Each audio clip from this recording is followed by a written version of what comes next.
What is good people? You are now listening to another episode of At the Plate with Danny Foxworth. I am your humble narrator, Danny Foxworth, and today we have once again another extremely special guest. He is the host of a college football podcast called The Lack of Institutional Control, which I had the honor and privilege of being a guest on. He is a chiropractor, hails from Chicago, currently residing in he holding it down for the boot, you heard me? Ladies and gentlemen, we got my man Droptopdoc in the building. Drop Top, what's good, bro? Man, nothing much, man. Hey, it is a pleasure to be invited on the podcast, brother. I just, humbly, I just want to thank you because, man, you've been knocking it out the park, and I just feel happy to be a part of all this that you've created. I mean, it was like you told me about the plan when you came on the podcast, and next thing you know, boom, you was running it up. I appreciate it, man. I'm just returning the favor. You had me on yours, so I figured it's only right that I return the favor. Man, I appreciate that. And like I said, anytime you're ready to jump back down on the podcast, let a brother know. We'll have another down home episode. Yes, sir. My Cremo brother in Christ. That's right. That is right. So let's talk about the Lack of Institutional Control podcast. How did that start? Okay, so that's a funny story. So originally it was started by Lucky, PCP, and Sleep. I got on one day because somebody couldn't make it or something. And so to add that third person, I was brought on. And then somehow, some way, I kind of halfway bogarted, halfway got invited, and I became the fourth member. And with Lucky becoming a lot busier with grad school and all that good stuff, I've kind of had to take over and be the de facto HNIC just to kind of keep everything rolling. But I was like the fourth member. Like I was brought on after Molary and Curly. Like well no, actually I'm Curly, like because Shemp was first. So like I got brought on like Curly, and next thing you know, it took off, and now it almost feels like I'm one of the OG. Although, I mean, I think it was only 2 episodes without me. But other than that, man, we've been recording for a grip, and I kind of just slid in where I fit in, and we've been running up ever since. Word, that's like you basically like Lucky was Wally Pippen, you were Lou Gehrig. Like he got hurt, you took his spot, and you didn't give it back. No, I didn't. I respect it. I mean, because pretty much it was like Lucky was like, man, look, I am so busy, I can't record on a consistent basis. And so it was like if I didn't take over, it was just pretty much gonna just be dead in the water. And so, Sleep's been busy with work and he coaches and stuff like that. So really it's just been me and PCP. So that's why it's the pick and roll. So he's playing a young John Stockton, only the light skinned version, and I'm playing a respectable father figure, Karl Malone. Oh man, and they have an incredible podcast all about college football. Make sure you like, download, and subscribe to their podcast. The Lack of Institutional Control. Yes, sir. Man, so tell a friend to tell a friend. Absolutely. So we're gonna get into this baseball thing. So, what were your earliest memories growing up in Chicago, playing the game of baseball? Okay, so playing the game of baseball. So my mom was good friends with another guy by the name of Jerome, and well, I mean, we both was little guys at that point, but we were friends, and we both went to the same daycare like situation, and so it was called South Harper Montessori, and then I think we ended up going to like the same grammar school for like a season or so. Okay. And well, a year. And his mom and my mom, man, they were 2 moms that recognized, hey, you got a black son, I got a black son. Let's collab and let's, do different activities. And so like we used to be involved in a lot of stuff together, and like we go over their house or they come hang out with us. And so his mom, I affectionately called her Aunt Brenda. She's not my mom's sister, but she was an aunt to me. Well, she still is because, she's still here. And then it was her husband, Big Sharon, and he was kind of like a father figure, and he was a funny guy too. God rest the dead. He was a really great man. It was funny because my birthday is June 19th, and I'll never forget one day. He was like, "Son, do you know what Juneteenth is?" I was like, "What? What is that?" He was like, he told me what Juneteenth was all about, and I was like, "Oh man!" But he was just a cool dude. He drove trucks, good father figure, but kind of moving on from that. So me and him and his mom and my mom, we used to collab and do different stuff. Well, one thing we ended up getting into was Little League, well, Pee Wee baseball. And so there was this park on the south side in Roseland, and we were the Tigers, and we were black and yellow. And man, I'm trying to remember all that. I ain't gonna lie, I can't remember everybody's name, but I do remember Big Cornbread, who, man, Cornbread was bigger than like everybody else on the team, but he was the same age as us. And then we had this one light skinned cat. Yo, that dude was so small, but man, that dude could swing that lumber and run them bases. And then Cornbread had a brother who was a cousin, I'm sorry, who was the same age, and he was on the team. And man, we was tough, man.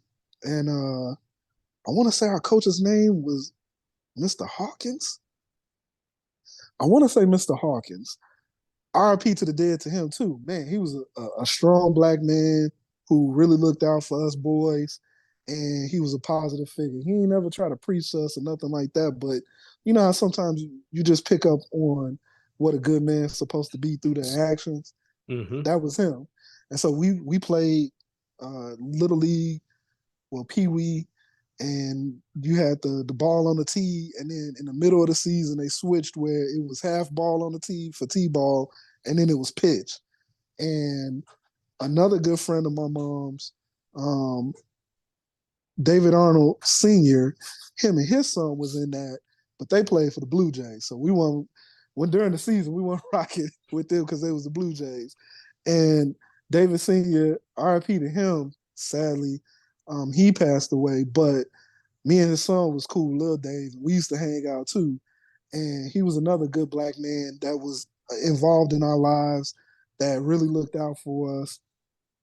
And it was all black coaches because we was knee deep in the heart of the Southside of Chicago and Roseland. And man, we used to play, and man, we used to kick people's butts. And I played third base. And I mean, I man, you couldn't tell me I wasn't cold out there. And then sometimes we used to watch the Little League games. And then when it was on those special occasions on Saturdays, after our game finished up, you could go see the Pony League. And boy, you used to watch them boys out there pitching that heat, and them boys swinging that baseball bat. And so we used to be up at Gately Stadium, which was right across the street from Corliss. I think that's Corliss. Corliss, yeah, Corliss High School. Out there in Roseland, man. Out there in the Wild Hunnets. Oh wow, y'all was deep out there. Yes, sir. Deep. Man, and you just answered my next question. I was going to ask you what position you played, but you was out there man in the hot corner. Yes, sir. I like Played it. third base. Yeah, and man, side note, good to have another June baby on here. My birthday is the day before yours. Hey, Geminis. That's why we click so well. We in the building. So being on the South Side, I'm assuming, is that how you became a fan of the White Sox?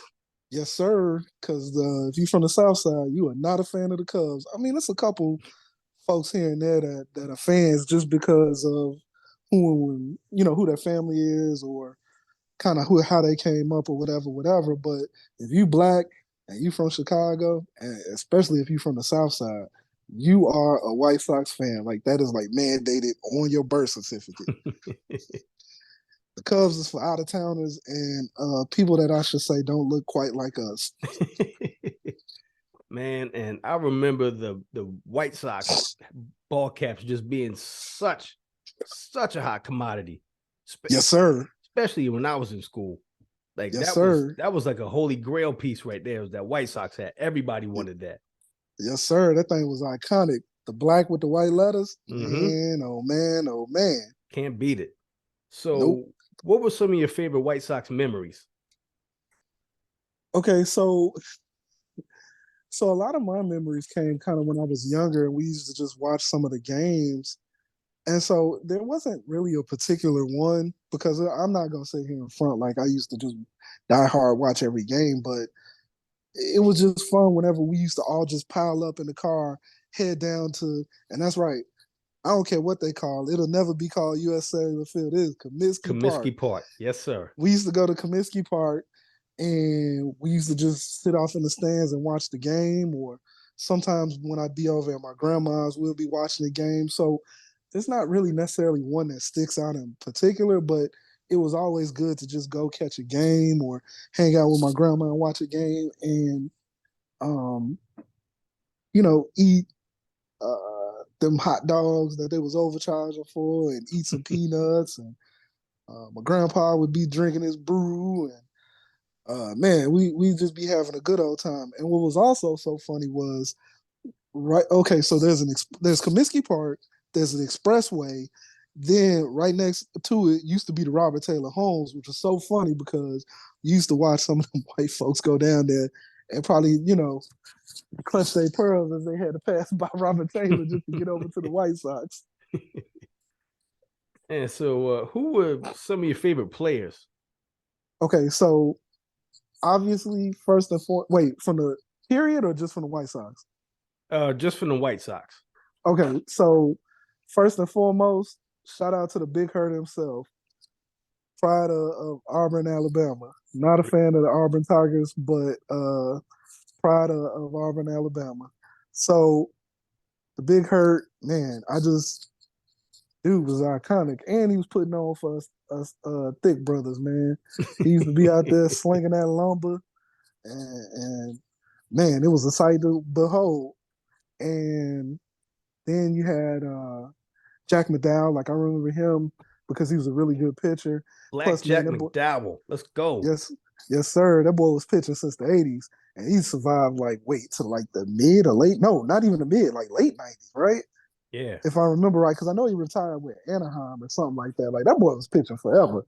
He was always one of my favorite pitchers growing up. Yeah, he could really throw that ball. And so then Robin Ventura, that boy used to sling that lumber too, and he was a really good third baseman. He never really got all the credit that he deserved, but man, he was pretty good. But forget all that. That boy decided to try the one and only, the great one, Nolan Ryan. And his boy got lumped up, man. Like who tries Nolan Ryan? Better him than me. I think Nolan is undefeated too. Yeah. He them triple B's, baby, no losses. That's one dude I do not want to be in the dark alley with. Me either. Unless he on my side. Right. Then I'm feeling that power. And then Ozzie Guillermo. Am I saying Ozzie Guillen? Guillen, yeah, sorry. I don't know why I wanted to. Boy, I'm thinking. I don't know why I said Guillermo. Yeah, Ozzie Guillen. First of all, I mean, they said he came from Venezuela at 21. He hit the White Sox at 20, but I don't believe that. That boy probably like 35 with a girlfriend and a wife and a family on the side that he left in the minor leagues. Was he the manager whenever y'all won the World Series in 05? Yes. Yeah. So, and Maglio Ordonez. Good call. Yeah, that boy there used to sling that lumber. That's pretty much it. After that, a lot of them just kind of was a blur. We ain't. I mean, we had some guys that was decent, but it wasn't nobody to necessarily write home about. Yeah, I was a big Harold Baines fan too. Okay, yeah, I remember him. He was that big DH for us back in the G in the 80s. Yeah, because he used to do that leg kick like Strawberry. Yes, sir. Yes, sir. He was definitely a good one. I guess just because they kind of relegated him, they thought of him, I should say, more so of a DH than they was of a outfielder. even though Yeah. that's what he was. Yeah, and I was a big Paul Konerko fan too. Okay, yeah. But now Tim Anderson, that's my guy. Yes, yes, sir. Yes, sir. So now, who are some of your favorite non-White Sox players? Big Kirby Puckett. Ain't he from Chicago? Good question. I'm not quite sure. I want to say he is. I'm not quite sure. Um, then you had Ricky Henderson. He My was goat.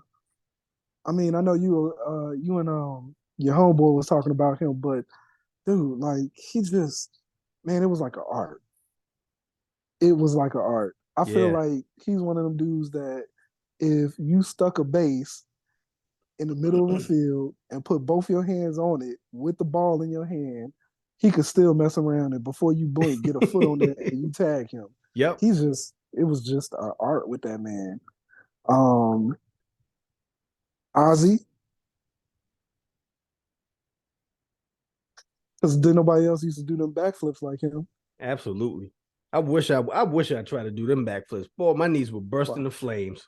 These boy, my back, it hurt just thinking about it. Um, Manny Diaz, because Manny's being Manny. Uh, I mean Pedro Manny Ramirez. Ramirez, sorry, That's a Lord. tank. Yes, I've been taking. I'm almost up for triple doubles today. Uh, um, Pedro, My guy. yeah. And Dontrell Willis. Ooh, D Train. Dog. Yes. Yeah, definitely. Man. He was the last of the great black pitchers. Yeah. Man, he was something, man. Uh, Andre Dawson. The Hawk. Yes, sir. And Ryan Sandberg. Yeah, that's a good list right there. Yes, Come to sir. find out, I did some digging. Kirby Puckett is from Chicago. I knew I liked him for a reason. Yeah. And Andre Dawson played college baseball at FAMU, which I never knew. Really? Yeah. Okay. Yeah. All right. So now we're going to round third and get into the 5 question segment. So first and Okay. last question are the same question I ask every guest I have on here. Questions 2 through 4 are 100% random. So question number 1. What were the ideal items on Droptopdoc school lunch tray? Okay, so I don't know, man. I've been hearing everybody else's lunch tales, and I just be like, "Dang, boy, I don't think we was living right." And the crazy thing is, I went to private school, so you would think it'd be better. I mean, it was some stuff here and there that used to be good, but I like everybody. It was the pizza, and so what's crazy is, as a kid, it used to come in this little foil packet, and it had aluminum foil over the top, and it just really depended on what piece you got. For me, the ultimate piece was the one that was square and didn't have no crust. Cause that thing used to be big. When you got the one with the crust, it was small, so they cheated you. Nah, I want all my pizza. So I want the thing to go to the edges of the corner. I want to have to, dig a fork up in that bad boy to pull it all the way out. So, Strategize. yes, sir. That one was good. When we went to high school, I mean, we had Pizza Hut, so you can get you a slice of pizza, but Pizza Hut wasn't as good as it used to be at that point. And you could get you a hamburger or something like that. Like they had different stuff every day of the week. But I mean, the hamburger was straight. That was always a hit. Um, but not too much stuff was memorable growing up in lunch. Honestly, some of the best lunches was when Mom Deuce used to pack one. Back when I was Okay. in kindergarten, Mom used to make me a bologna sandwich, but she'd get the gingerbread man and press it through the bread, and I'd have a gingerbread man shaped bologna sandwich. And you couldn't tell me nothing because I I thought like that. that was the best sandwich since sliced bread. And then she'd give you the juice that was frozen.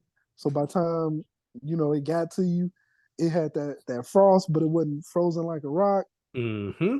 Man, look, that big bopper Bop and Berry from High Ooh, C. High C. Yeah, Boppin' Berry. It was Yes, Boppin' sir. Berry, and I think Jam and Apple was the other flavor. Jam and Apple was a good one. But yeah, Bop and Berry used to be my go-to besides Blueberry. Man. So, question number 2. In your opinion, what's the most underrated fruit? Huh. Um, Underrated? Yeah. A good star fruit. Well, I'm not familiar with star fruit. Put me in the know.